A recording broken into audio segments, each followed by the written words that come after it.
Have there been common cases where someone's been run over by a truck by accident? Attorney Michael Joseph explains that. We have certainly handled cases where construction workers and even pedestrians have been hit by construction vehicles on a construction site or while passing by construction sites.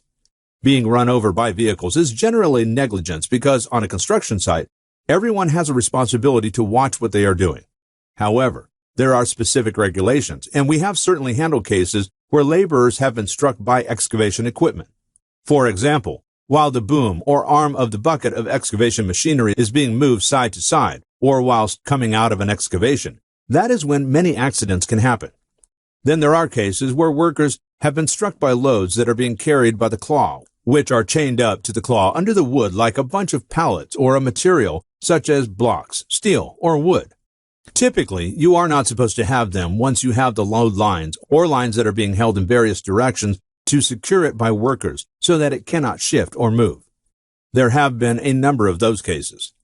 One of the bigger cases handled was a case where an individual on an Ossining development site was struck by the claw of an excavator.